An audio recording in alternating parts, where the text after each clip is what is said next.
So we're 1 minute past the hour, so we'll get started there. So hello, everyone. Thank you again for joining another installment of the IGS Global Seminar Series. Just a reminder, this seminar series happens weekly and is hosted by the International Glaciological Society. This week, we are thrilled to have Shaina Sadai from the Five College Consortium in Massachusetts. Shaina will be presenting on some of her work from her PhD. So as per usual, we'll hold off on questions until the end. You can either use the raise hand function or put them in the chat, and I will read them aloud. But with that, we'll pass it over to Shaina, and thank you very much, Shaina.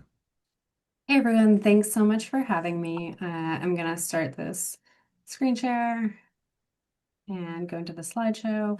And I'm very sorry that I cannot make the upper panel go away ever since the most recent Zoom update. So apologies if that's a little bit annoying at the top there.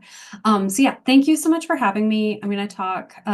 This talk is kind of in two halves. I'm going to say a little bit about my most recent publication, which came out in Nature Climate Change last fall, and then a little bit about my postdoctoral work on climate litigation and a commentary that I co-wrote in Nature Climate Change. So the co-authors for the first part of this talk here are Ambarish Karmalkar, David Pollard, Yue Dong, Erica Lucas, Natalia Gomez, Rob DeCanto, and Alan Condren. And I'm really grateful for all of their work and support on this research. So I'm going to be talking for this first part about modeling Antarctic ice sheet evolution and coupled climate ice sheet modeling. So of course, Antarctica is extremely important part of our Earth and our global climate system. It has impacts on local and global climate as Antarctica has been melting at an accelerating rate, especially in the West Antarctic ice sheet in recent years. It is driving sea level rise, and projections into the future show that it could become the dominant source of sea level rise long term. And this, of course, has myriad impacts on society and both human and non-human well-being. But trying to figure out Antarctica's impact on climate and on sea level is quite difficult because Antarctica is pretty challenging to model, especially challenging to model when trying to include climate and ice sheet dynamics together, because of course it's a marine-based ice sheet. It's quite hard to represent grounding line dynamics and all of the fine scale details that in the real world make up all of Antarctica's evolution. And the interactions and feedbacks between the ocean, the atmosphere, and the solid Earth are all particularly important for trying to constrain what could happen to Antarctica in the future under different greenhouse gas emission scenarios. And so there are many, many efforts that have been ongoing for the last few decades and are ongoing now to try to integrate dynamic marine-based ice sheets into fully coupled global climate models. And as these efforts are continuing, freshwater forcing experiments and sort of ad hoc coupling schemes are filling this gap.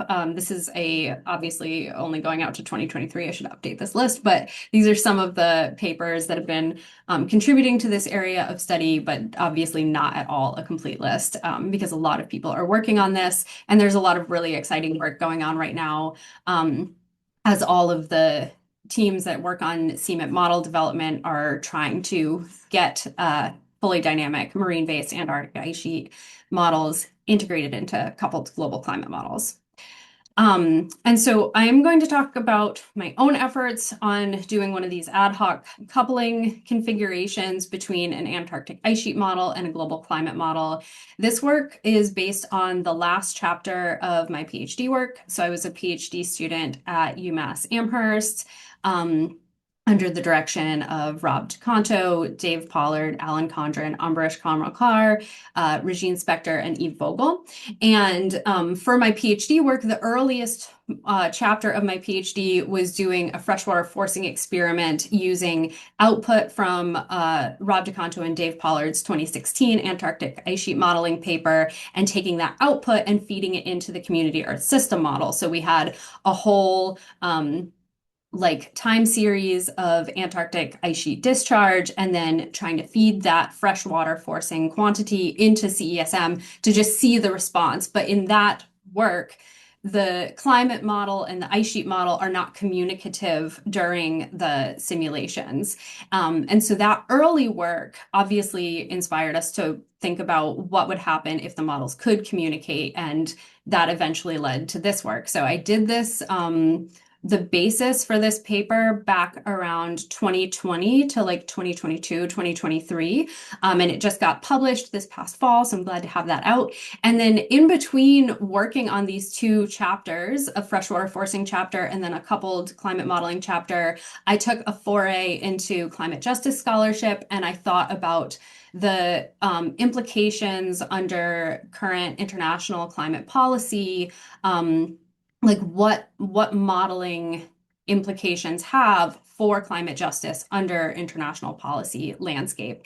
And I'm going to refer a little bit back to that work, because that work sort of uh, influenced the way that I thought about this paper, and about working on these topics in general.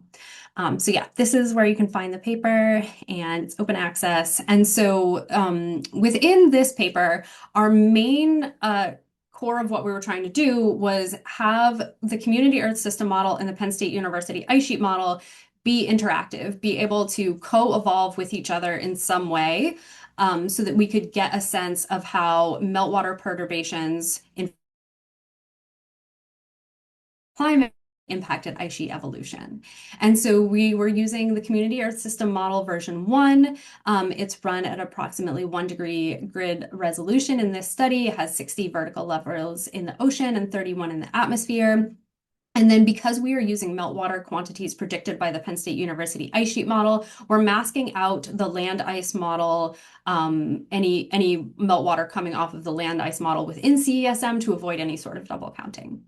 And so the Penn State University ice sheet model, which is simulating basal melting, calving, cliff collapse, surface melt, grounding line migration, that model is run at a 10-kilometer resolution. And this is just a little GIF here of one of the simulations that I'm going to be talking about. And so these models are passing information back and forth every model year.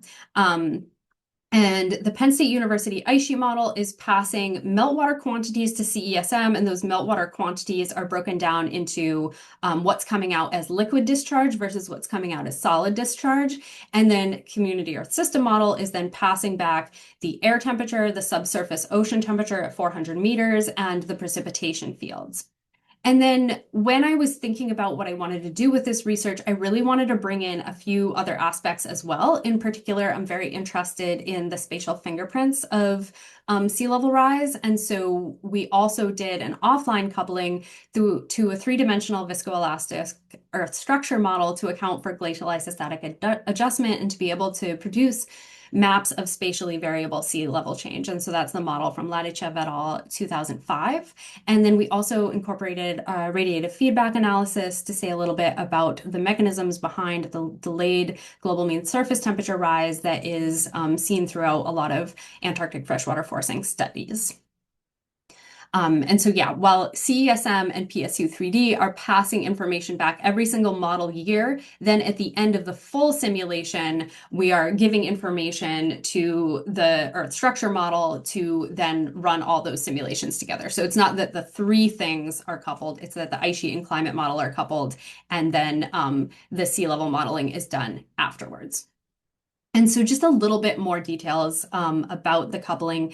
The meltwater in both liquid and solid ice discharge coming from the Penn State University ice sheet model are input at the surface level within the Community Earth System model ocean. And freshwater at depth can, of course, lead to changes in the mixed layer, but there's little difference in the CESM simulated sea surface temperatures, salinity, and sea ice responses when the freshwater is input at depth versus the surface. And this is referencing work from Andrew Pauling. So we kept it at the surface level forcing here. We are also using bias-corrected ocean temperatures. CESM has the POP2 ocean model within CESM1. And so we have bias-corrected ocean temperatures that are being extrapolated under the floating ice shelves when that ocean temperature is being passed back to PSU3D. This was actually the biggest headache of the entire project, was trying to figure out how to get this to happen in a way that could reproduce modern times at something that was physically realistic without just like catastrophic collapse of the Ross or Weddell ice shelves happening very early on in the simulations. And so this was what ended up working using those bias corrected ocean temperatures and then having a single average value per each floating ice shelf that is interpolated back through the floating shelf. Every model year as that information is given to the ice sheet model. And then the temperature and precipitation are lapse rate corrected within the ice sheet model as that ice sheet surface evolves. The topography within CESM itself is relatively fixed, like there's an elevation component to the top layer of the land surface model, but it's a relatively static ice sheet within CESM versus a very dynamic ice sheet in PSU 3D. So that is how the temperature and precipitation are being handled within PSU 3D. And then we only ran a single ensemble member per emission scenario, one for RCP 8.5 and one for RCP 4.5 for these coupled simulations. And that was just due to computational constraints. This took an enormous amount of computing time, and also that took an enormous amount of actual real world time to get this to work. So unfortunately, we couldn't run really robust ensembles. So please bear that in mind when we're talking about results, that these are just single ensemble member scenarios. So it's mostly to think about what the model response is when these two models are co-evolving, rather than being able to say much about policy implications, though I'll talk very, very vaguely about that a little bit. Okay, so that's a little bit of background about the coupling details. And then for model validation, we didn't have time in this study to do like a really long paleo spin up, which I know some of the other teams that are working on ad hoc coupling are able to do. And of course, that is preferable and excellent. We couldn't do it here. So for model validation, it's all based around modern times. And so we're checking how well the modeled ice sheet works when matching to different observations. And the things that we were matching to were calving and basal melt rates around the full extent of the Antarctic ice sheet, basal melt rates at specific locations. So that was the Ross and Weddell Seas, Pine Island, and Thwaites Glacier. And then the total annual change in mass and global mean sea level rise contribution, and the spatial patterns of ice sheet thickness change, which is what's shown in this figure here. This is one of the supplemental figures. And this matched pretty well to observations across all of those before we ever tried running the coupled simulations into the future. So that was some of the model setup. Okay, getting into some of the results. So the first thing that we looked at was the ice sheet evolution and the global mean sea level contributions.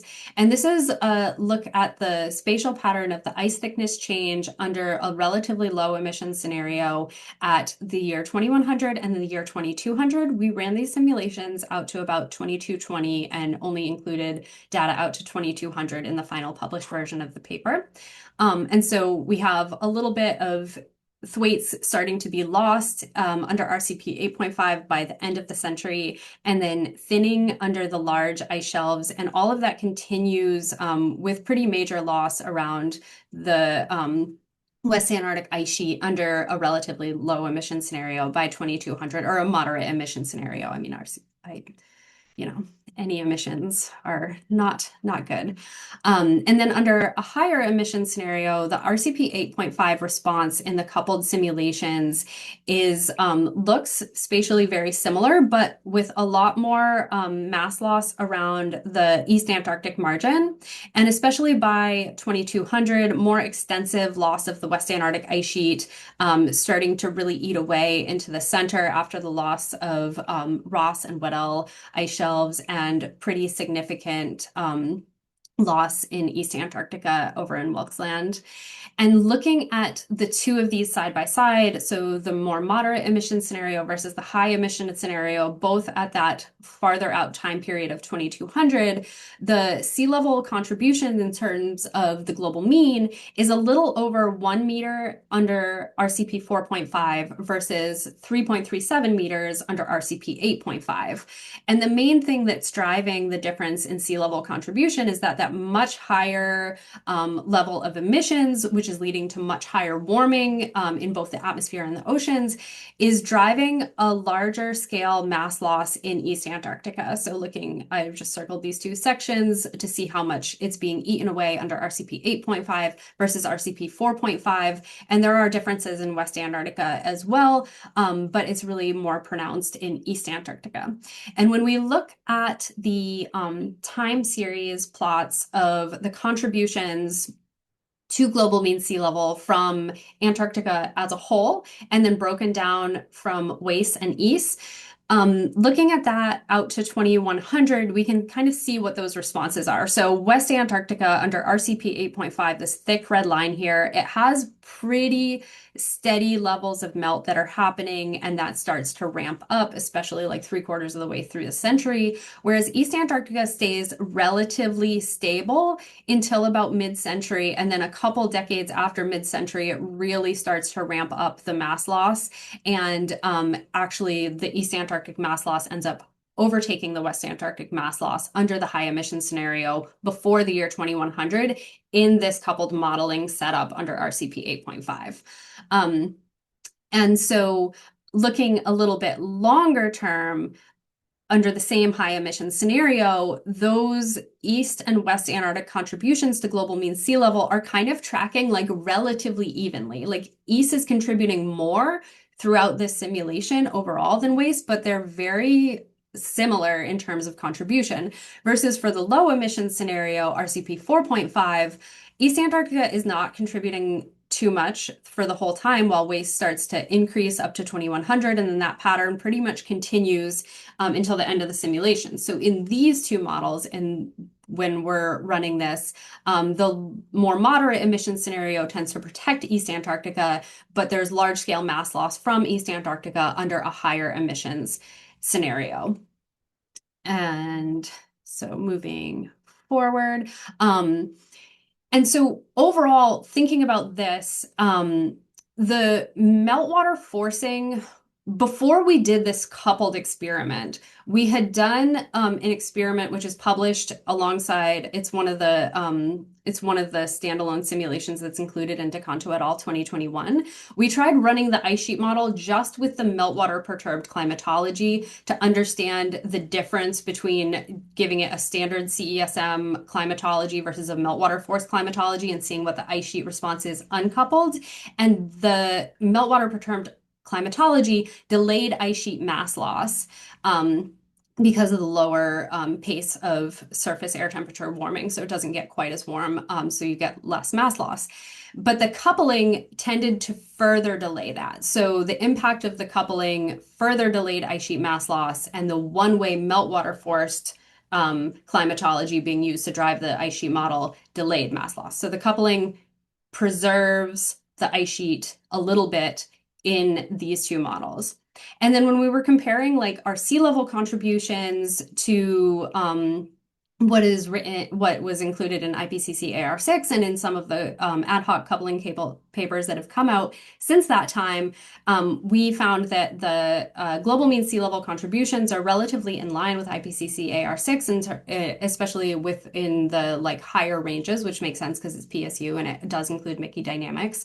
And then in terms of our sea level contributions being compared to other ad hoc coupling papers, they're in line with the study that came out from Park et al. In 2021, but they're quite different from what came out in Siahan et al. 2022, which ended up finding a sea level fall under RCP 8.5 by 2100. And that's different from what we find here.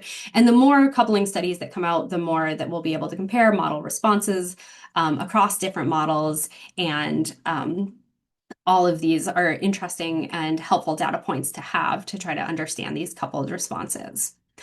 So looking a little bit at the polar climatology and what's driving these ice sheet mass loss, it's the warming atmosphere that's driving the East Antarctic mass loss, and that's causing the increase in iceberg calving and in Mickey dynamics ice cliff failure, which is happening at the marine terminating ice margins. And one thing to note here is that the surface air temperature response over the interior of the ice sheet is due to advected changes from the ocean rather than changes due to land height, because as I said earlier, these are the atmospheric These are atmospheric plots from CESM, but CESM has relatively static topography in terms of the height here. So the surface air temperature response is from advected changes from the ocean. And so these two plots are showing the temperature evolution in CESM in the coupled model experiment under RCP 8.5 by the end of the century as it compared to the start of the simulation from 2005 to 2035. So it's warming up, obviously, because it's a high emission scenario.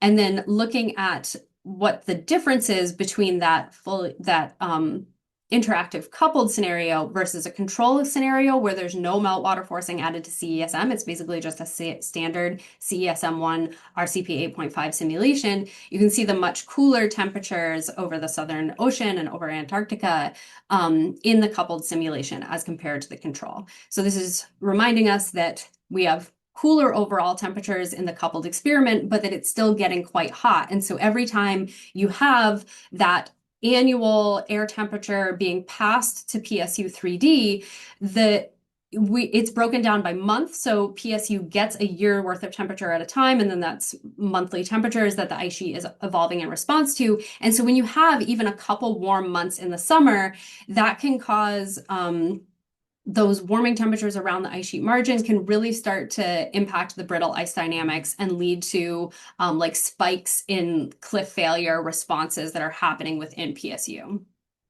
And that's driving the east mass loss. And then the subsurface ocean warming is primarily driven by the meltwater-induced stratification. So here it's the same set of plots looking at the evolution of ocean temperature across the coupled experiment versus looking at the end of century difference between the coupled experiment and a standard CESM non-meltwater perturbed experiment. These temperatures are not that much different. So most of the warming seems to be coming from the meltwater induced stratification. And there is some warming, of course, from the emission scenario as well. One thing that I've noticed within, as I tried to get these experiments spun up and working okay, I noticed that the POP2 response, POP2 is the ocean model within CESM, the POP2 response tends to relatively quickly flip cold cavities to warm. So if other people have found this in POP2, feel free to talk to me about it. That's one of the things that we find within the study as well. So those cold cavities in the Ross and Weddell Sea tend to flip to warm cavities, and that induces a lot of basal melt under the large ice shelves, and that leads to the loss of the large floating ice shelves within both of these emission scenarios. And looking a little bit farther out, looking at the global response of the climate model's air temperature, we have that delayed surface air temperature rise. So these are the differences between the coupled and the control simulation for the surface air temperature under the high emission scenario and under the moderate emission scenario, averaged across the last 3 decades of the century. And in both simulations, by 2100, we're ending up with the coupled simulations, both in RCP 8.5 and 4.5, are about 0.3 degrees Celsius lower than the non-meltwater perturbed experiments at 2100. And then there's also this bipolar effect that we're seeing here, where there is the strong surface cooling in the Southern Ocean where that meltwater forcing is happening, but there's enhanced warming in the Northern Hemisphere. And the pattern that takes is different in both of these. And we particularly were interested in this warming response over Greenland, which obviously has implications for the stability of the Greenland ice sheet, which is not something that we looked at in this study. And yeah, and just pointing out again that these relatively cooler temperatures between the coupled experiment than the control experiment tends to delay ice sheet mass loss as compared to driving the ice sheet without meltwater perturbed climatology.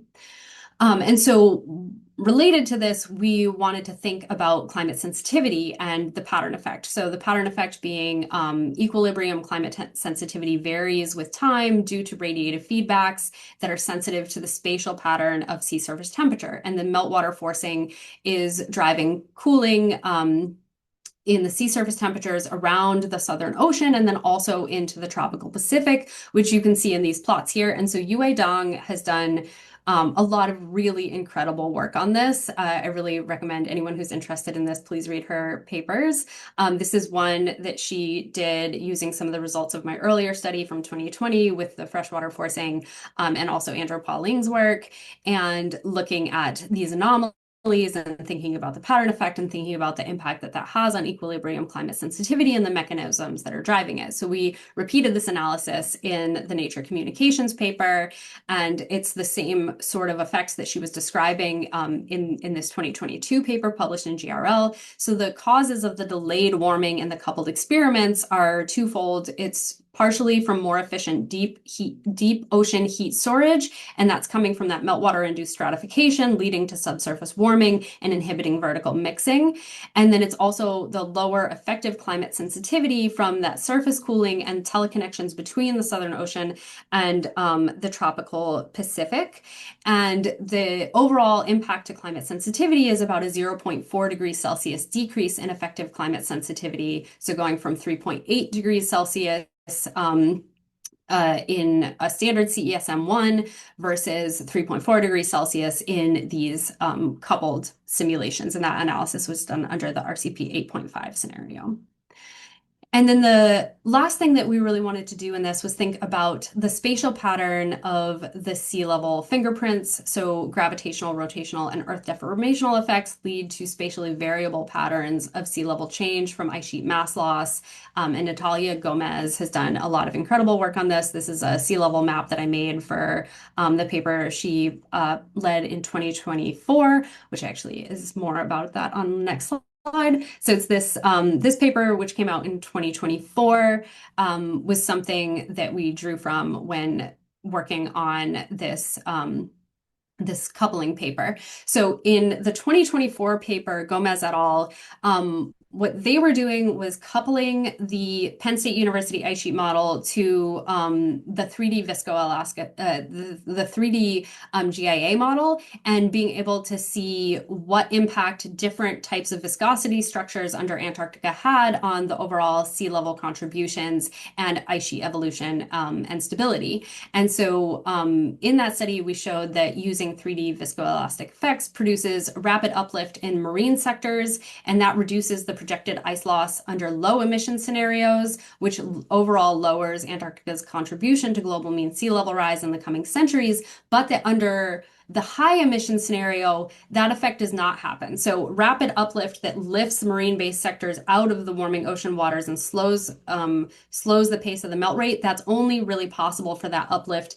to be a helpful effect under a low emission scenario. Under a high emission scenario, the mass loss just happens far too fast for any of the GIA uplift response to really have a protective effect on the ice sheet.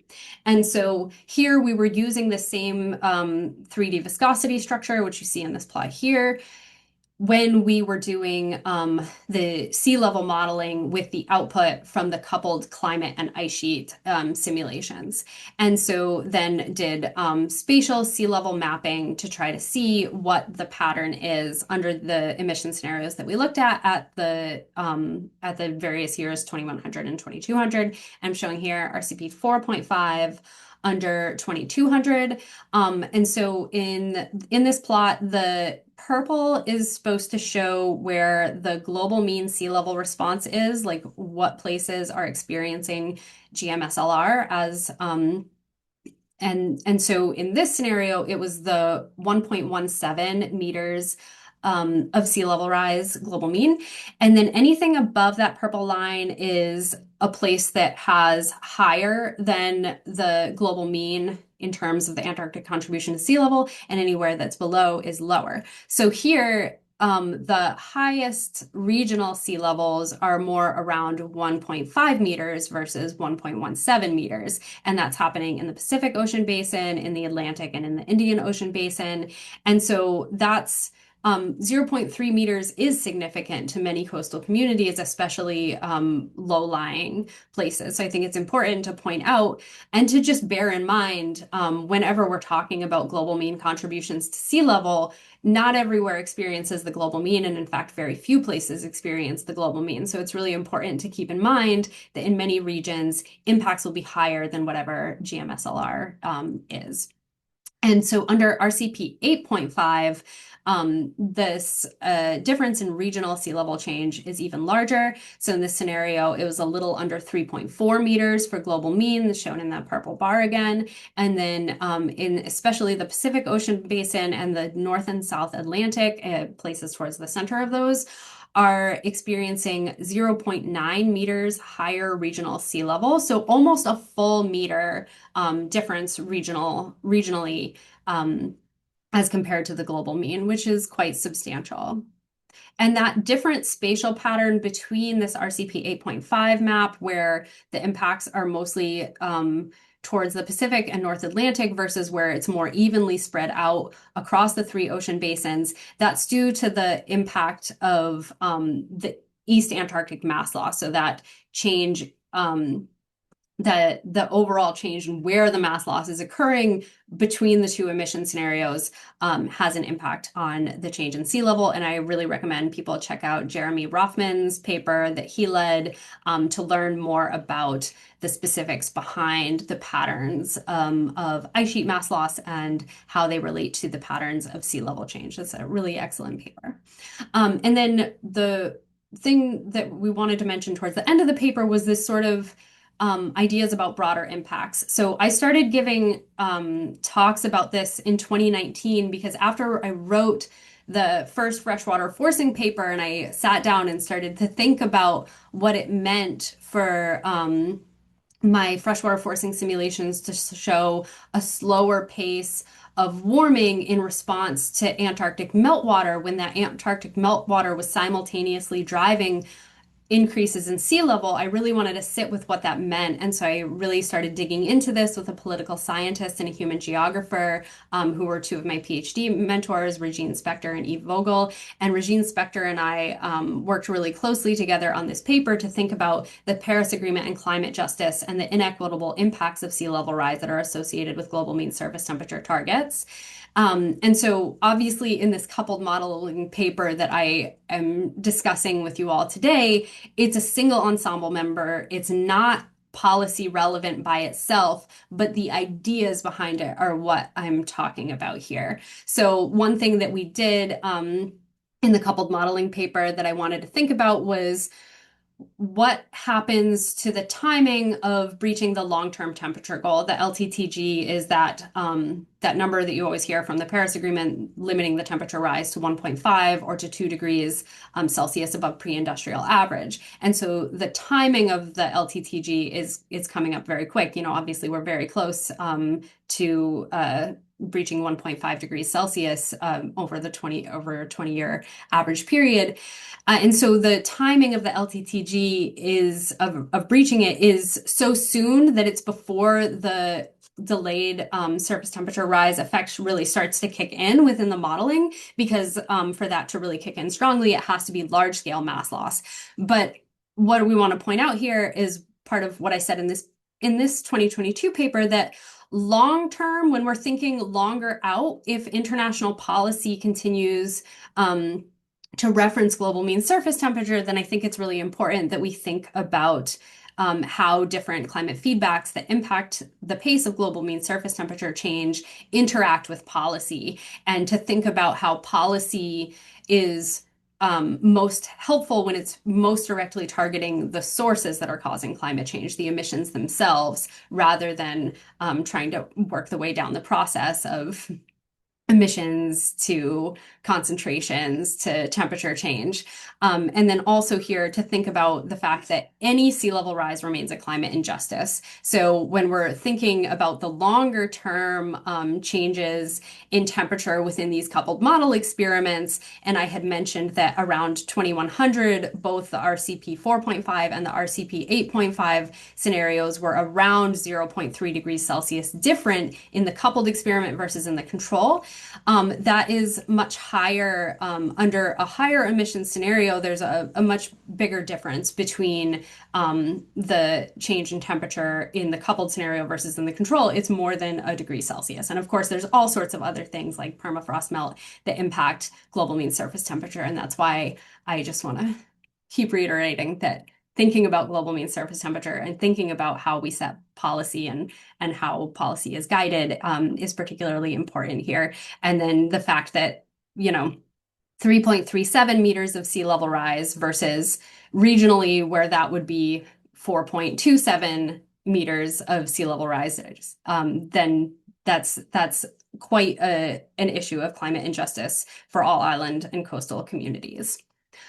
So check out that paper to learn a little bit more about those concepts and the history of the LTTG and the issues with procedural, distributive, and recognition climate justice that are associated with sea level rise. And then to learn a little bit more about this work, of course, you can check out the paper directly itself. And then Ambarish Kamwalkar and I worked on these two more public-facing pieces, this piece from the conversation, talking about spatially variable sea level rise and the sea level mapping that was done in this piece. And then this piece for the nature research communities, talking about using climate ice sheet and solid earth models and the importance of scientists working together across specialties, across borders, and working together, because that is what science should be. It should be a helpful and collaborative process.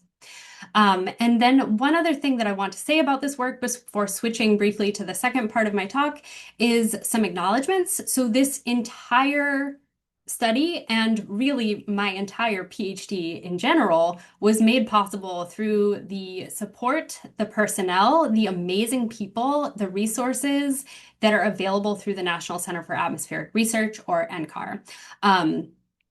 NCAR, I could not have run any of these simulations without NCAR's supercomputers.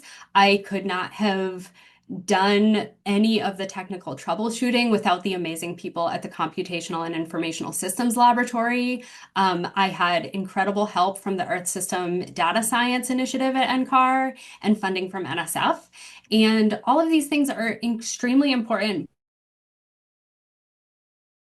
and society at large. So I want to point out that the Trump administration is currently attempting to dismantle NCAR and that NSF is requesting feedback by March 13th. I will be co-hosting a webinar soon to help people think about strategizing about comments about this. And so you can reach out for more information on how we can all help protect and preserve NCAR and the jobs of the people who work there. Okay, quick summary of this first part. Climate and ice sheet and GIA models can help us study interactions in the Earth system. In these particular models that we ran in these single ensemble member simulations, we found pretty large contributions from the East Antarctic ice sheet under RCP 8.5, but not under a lower emission scenario.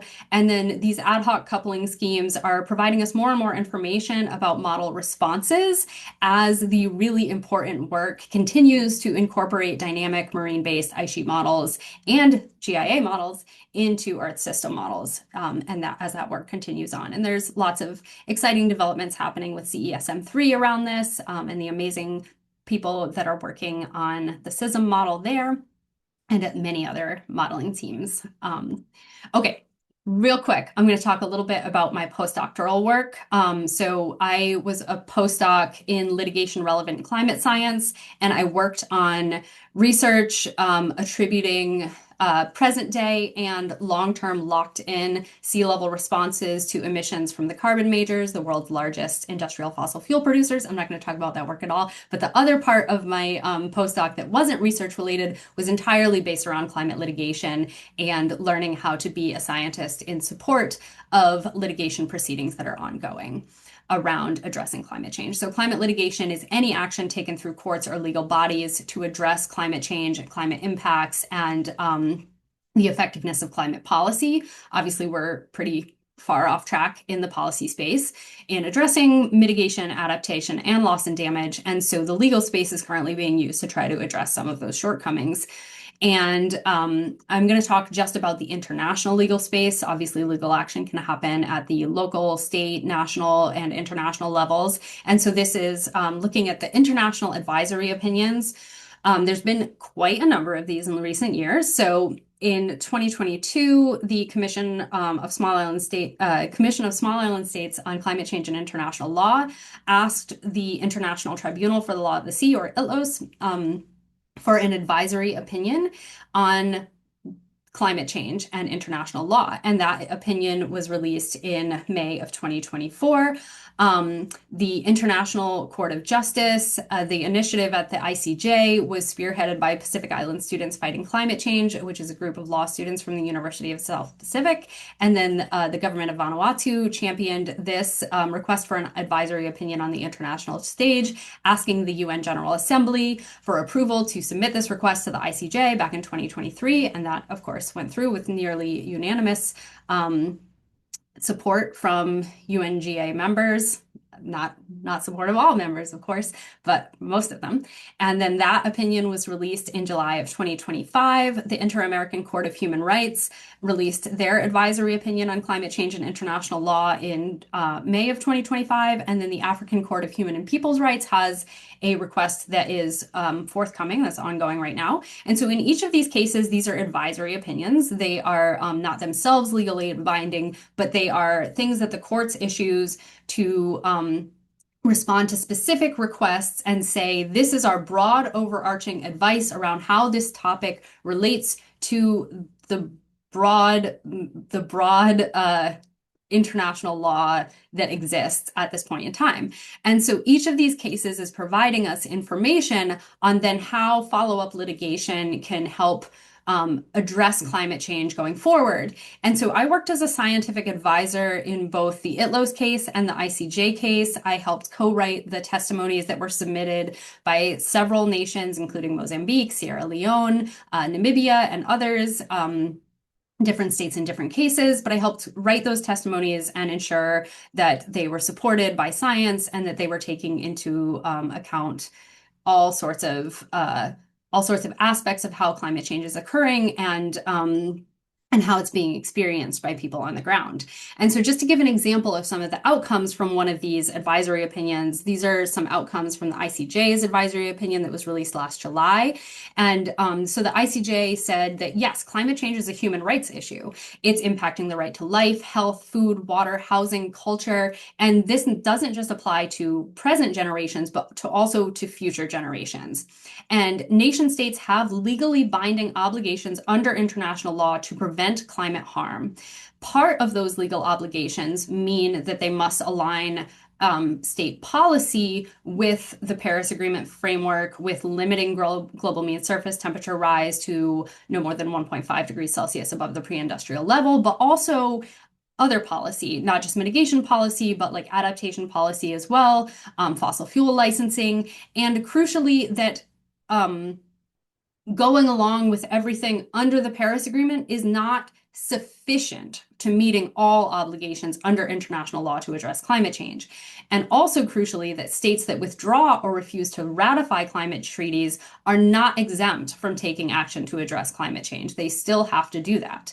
So another really important outcome from this was that harm committed by individual states is attributable. So many high emitting nations tried to hide behind the fact that climate change is a global phenomenon, that greenhouse gas emissions mix in the atmosphere, and they try to use that to say that they're not accountable for their own emissions because all the greenhouse gas emissions are mixing together. But the court ruled that no, harm is attributable, and climate attribution science is getting better and better all the time, and that individual states can be held responsible for their emissions. And that related to this, states are required to regulate private actors, including fossil fuel producers, within their boundaries. And one other thing that I wanted to mention that was particularly important in the ICJ case, that many of the island states were asking for is what is the case of a state that becomes submerged, permanently submerged due to sea level rise? And the ICJ has ruled that that does not negate statehood. Permanent submersion does not negate statehood. But what does that actually mean in reality? There was a little bit of discrepancy between the judges. Some of them issued their own written statements around that this opinion should have gone farther to elaborate on that, but it's one thing to point out. So these are a lot of really helpful and important things to think about going forward as we try to get climate action. And legal teams are all thinking about how to actually operationalize this and how to hold states responsible for their commitments under international law to address climate change. And I want to talk just for like 2 or 3 slides about the role of science in informing this process. This was a piece that Elizabeth Holland and I wrote um, for the International Sustainable Development Goals Consortium. And this was just a really brief article about the science that informed the ICJ advisory opinion and how when states are submitting their testimony, both their written testimony and their oral testimony during the hearings, they're drawing from different knowledge bases. They're drawing from IPCC reports, they're drawing from peer-reviewed studies that were published after the AR6 concluded, but they're also drawing from cultural, indigenous, and place-based knowledges, from firsthand testimonies of people that have experienced climate harms, from expert reports, and from a lot of different sources. And the way states approach this and other non-state actors like the World Health Organization that also participated in the process, the way that they approach that varies quite widely from state to state. And the place of local and indigenous knowledges is particularly important here. And I put a quote here from Ilan Collet, who spoke for the Melanesian Spearhead Group. Across our sea of islands, anthropogenic climate change has imperiled people's physical survival, ripped apart integral relations between people and place that grounds their existence. Climate change has unraveled the fabric of our lives. And so it's those firsthand testimonies and the knowledges that people hold and that they submitted to the court that are particularly important. And Stacey Ann Robinson, Heloise Evans McKenzie, and I wrote this commentary for Nature Climate Change about the role of climate science in courtrooms and how the role of climate science is changing as it becomes legal evidence and forms the evidentiary basis of causality and state accountability and responsibility. And one thing that we pointed out within this paper is that while there was really diverse forms of evidence that were submitted from states as part of their testimony, the final opinions that were issued by the courts, particularly ITLOS and ICJ, primarily cite conventional scientific sources, and they rely almost exclusively on the IPCC reports, while not really referencing indigenous and local knowledges in the final court's opinions. And so we wanted to point out the tension within that divergence of epistemic pluralism, diverse forms of knowledge that are being submitted as evidence of climate harm, and then the institutional norms which revert to that narrower evidentiary basis and sort of hone in on just Western scientific knowledge. And so we want courts to sort of acknowledge that and expand the epistemic terrain of what counts as legal evidence, and that can help to reflect the complexity and the situatedness of climate harm. And so we had two recommendations here, which were to think about courts to think about that submitted evidence versus what they cite as authoritative, and to make an actual effort to expand the epistemic range of what they are including as evidence in legal assessments. And then also for the IPCC to clarify the epistemic boundaries of their assessments, particularly around climate attribution and harm. And we noted that within the IPCC AR7 assessment cycle that's ongoing right now, this has already led to a lot of tension in what to include in reports, how to talk about it in reports, because there are certain states that are very uncomfortable with the legal salience of climate science.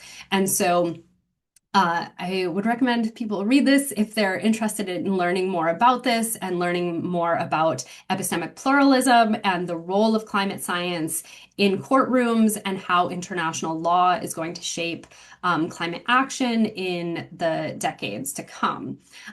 So that's the end of that. 2 mini talks together. Thank you all for your attention. And I'm also just going to throw out there that I'm on the job market, but I'm not at all geographically mobile, which is quite complicated. So yeah, let me know if you hear of any remote jobs that might be good for someone like me. Thank you. Great. Thanks, Shaina. That was excellent. I know I've certainly flagged some things to follow up and to read following that presentation. So that was really great. Nice to see both sides of it. Okay, Frank Patton with a question. Frank, do you want to unmute and read your question, or would you rather I? I can I can unmute. Thanks a lot. This was a very interesting Okay, so Frank presentation on. asks, there seems to be a threshold behavior at around 2070 for East Antarctic ice sheet in Yeah, do you hear RCT me? 8.5. Yeah, I hear you. Okay. Okay, because you went What to sleep. causes this? So yeah, what causes that threshold behavior? That was I had this interest. It showed a little break in at 2070 in the East Antarctic ice sheet response, and I was triggered by that. Yeah, yeah, me too, honestly. It's something that we'd like to dig into more, but as far as I could tell, like I was going through so many career transitions at the time when I was writing out this paper, so I didn't have time to dig into it as deeply as I wanted. But from what I had looked at so far, it seems to be a threshold around the summer air temperatures along the East Antarctic margin. And it's where the summer temperatures are starting to get above freezing, and then they're like periodically coming in over the edge of the ice sheet there. And that like punctuated effect of like a warm summer year, and then there's no recovery time, and another warm summer year comes along, and another warm summer year comes along, and it seems to be driven by the summer air temperatures So, over so, the East so, Antarctic so is margin. that then surface melt that is responsible for the Hmm. mass loss, or is it another dynamical effect that kicks in? Yeah, it seems to be surface melt inducing hydrofracturing and then leading to calving and cliff collapse. Okay, thanks a lot. I think I will have to dig a bit deeper in that paper. Great work Yeah, anyway. thank you.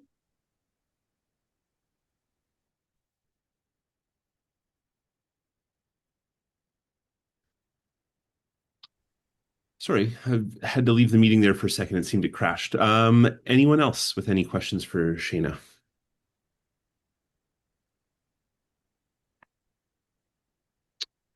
Okay, Trevor. Trevor, do you want to read your question? Okay. Well, thanks for an interesting talk. I'm just wondering really if deglaciation in Antarctica is really that important because we know that during MIS5E, during the Eemian, the sea level rise, which was probably when the global temperature has gone up 3 degrees, can all be accounted for by loss of ice in Greenland. The Greenland ice sheet was probably only about a third the size that it is now. So could it be that actually what goes on in Antarctica is actually not that important globally?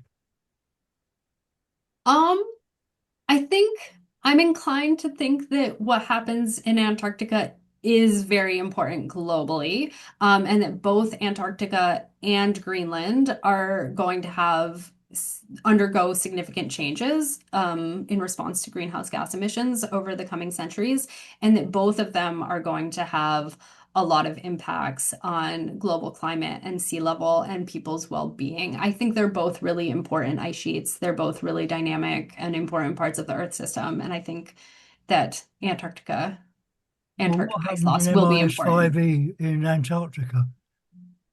I don't do much paleo, to be perfectly honest, so I haven't really thought about MIS5E. I'm sorry. Yeah, well, I think looking backwards is also a good way of looking forward. Yes, for sure it is. For sure it is. Just I mean, another aspect is it could be the rate of change. It could be that now we're in a fantastically fast rate of change, which might not have happened at the onset of the Eemian. So that might be a factor that ought to be considered. yeah. Yeah, rate of change is particularly important. If you read my 2022 climate justice paper, you can learn about how rate of change was actually one of the things that was considered as a way that policy could be benchmarked. Okay, thank you. Hmm, interesting. Um, Anyone else? Yes. Yeah, it's a very nice work you are doing. And 2 points I wanted to ask. Now, the sea level, ocean sea level is increasing. And it will accelerate, and that is unavoidable. But the seas in the interior of the continents, like Dead Sea and the Azov Sea and Caspian Sea, are in fact sinking because of the evaporation. But in the model calculation, I saw the Caspian sea level is also rising, and I'm wondering how it happened. Uh, is an enormous increase in the precipitation or something? That's a really good question. I haven't really thought about what the inland sea response is all that much. I'm gonna dig in. I'm gonna think about that a little bit more. I'm sorry I don't have a better answer for you, but that's a really good question, and I'll let Natalia and Erica know so that we can Yeah. think about what's happening in the inland seas and that response. Yeah. And second point is your last comment to combine scientific community to prevent the politically accelerating wrong direction. And in Europe, unfortunately, I haven't seen any combined effort in the scientific communities. And I'm wondering if it's possible, to combine all scientific knowledge. Yep. We have a really good knowledge of the future of the climate, yet the politicians push their ignorance and arrogance to counter our findings. And I feel it'll be more effective when globally scientists can combine effort and also to save NCAR. Yeah, it would be great if politicians everywhere were informed by science and by justice and by a love of the earth and its people, and were willing to listen. I think that's across the board. We all want political representation that's going to listen to us as scientists and as human beings. Mhm. Well, thank you very much again for very nice presentation. Thank you so much. I really appreciate it.